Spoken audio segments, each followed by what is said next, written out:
بسم اللہ الرحمن الرحیم الحمد للہ رب العالمین والصلاة والسلام علی سید المرسلین محمد وعلی آلہ وصحبہ اجمعین اما بعد۔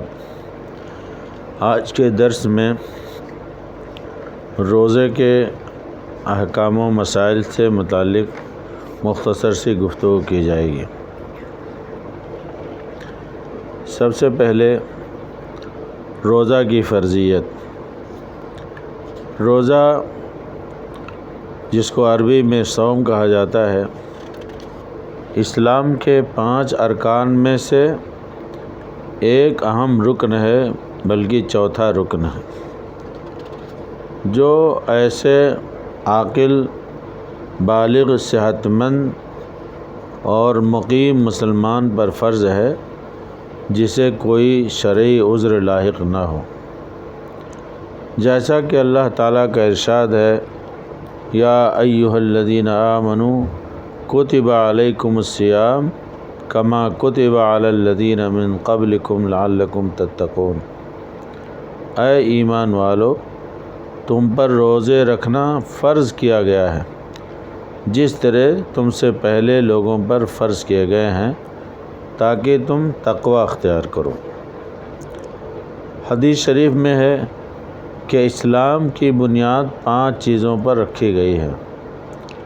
نمبر 1، اس بات کی گواہی دینا کہ اللہ کے علاوہ کوئی سچا معبود نہیں اور محمد صلی اللہ علیہ وسلم اللہ کے رسول ہیں۔ دوسری، نماز قائم کرنا۔ تیسری، زکوٰۃ ادا کرنا۔ اور چوتھے، رمضان کے روزے رکھنا۔ اور پانچواں، جو اللہ تعالیٰ کے گھر تک جا سکے اس کے لیے خانہ کعبہ کا حج کرنا۔ یہ حدیث ہے جس کو امام بخاری اور مسلم نے بیان کیا۔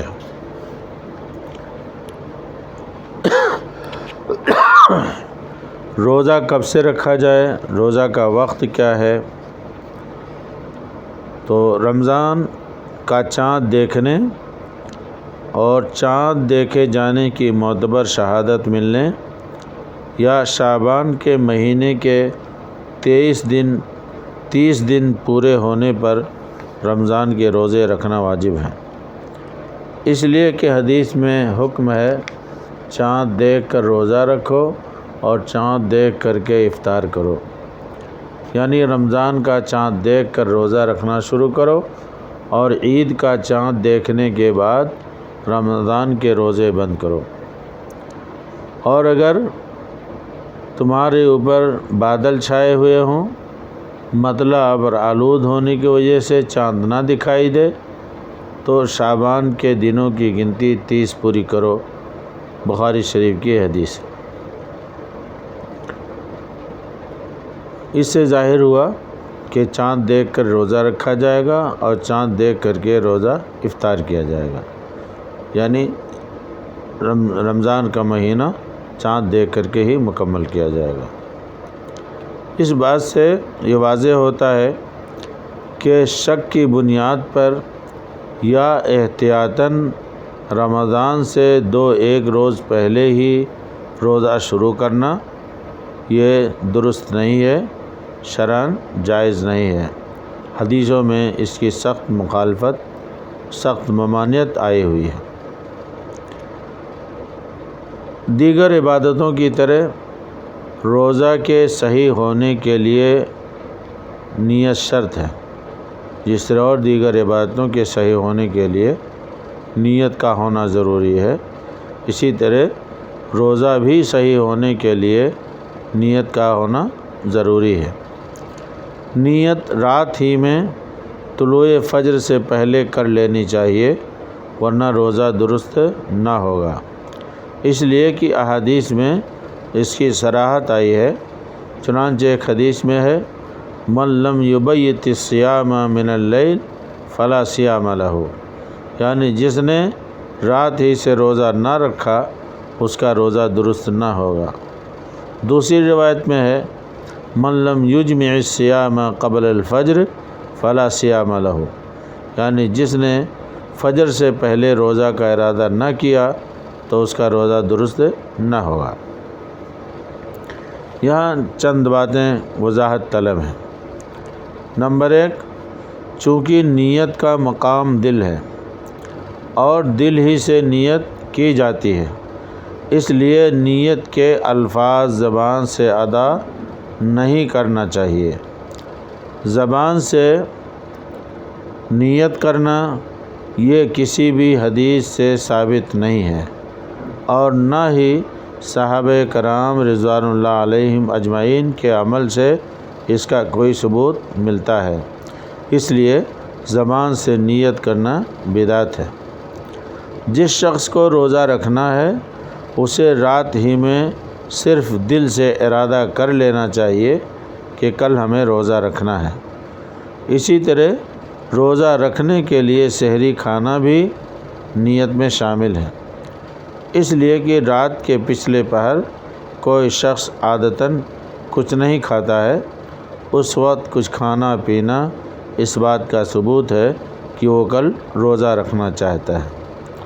تاہم نیت کرنا یعنی روزہ رکھنے کا ارادہ کر لینا یہ طلوع فجر سے پہلے ضروری ہے، کیونکہ موجودہ وقت میں بہت سے ایسے لوگ ہیں جو سحری بھی کھا لیتے ہیں اور دن کا روزہ بھی نہیں رکھتے ہیں۔ تو صرف یہ کہہ لینا کہ سحری ہم نے کھا لیا اور پھر روزہ نہیں رکھا، تو یہ چیز کافی نہیں ہے۔ سحری تو ٹھیک ہے، سحری روزہ رکھنے کے ارادے سے کھائی جاتی ہے، لیکن سحری کے ساتھ ساتھ دل سے ارادہ کر لینا یہ بھی ضروری ہے۔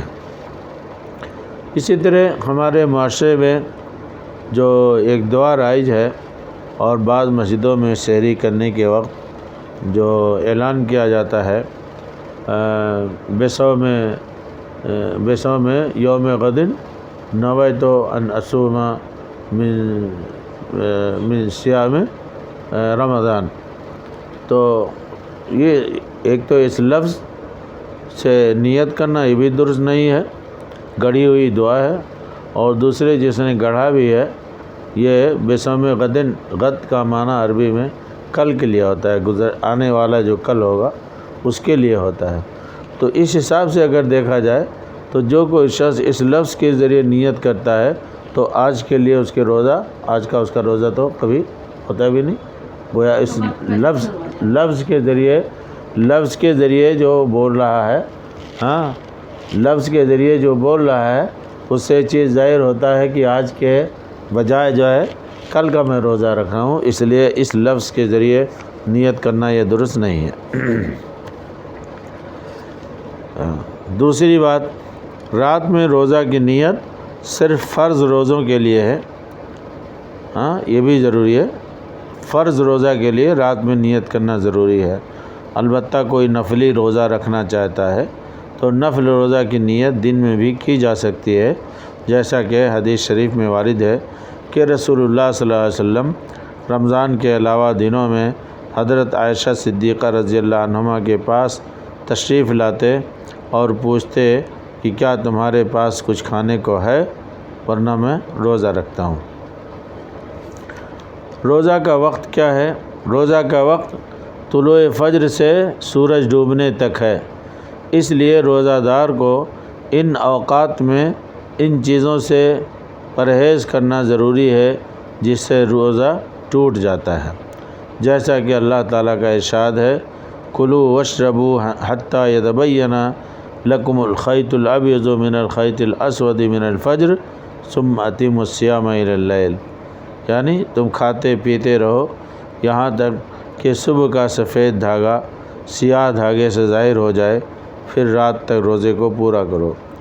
اس آیت کریمہ میں سفید اور سیاہ دھاگا سے صبح صادق اور صبح کاذب مراد ہے، یعنی جب تک صبح صادق نہ ہو جائے اس وقت تک کھانا پینا جائز ہے، جیسا کہ بخاری و مسلم میں حضرت عدی بن حاتم رضی اللہ عنہ کی روایت میں موجود ہے۔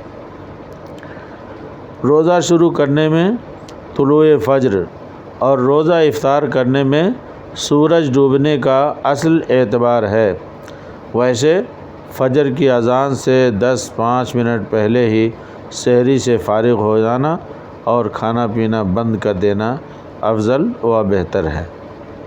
ہم لوگ تو دیکھتے رہتے ہیں 2 منٹ باقی اذان ہونے میں، تب تک پانی اور لقمہ نکلتے رہتے ہیں، لیکن بہتر یہ ہے کہ 5 منٹ پہلے ہی کیا ہے سحری سے آدمی فارغ ہو جائے۔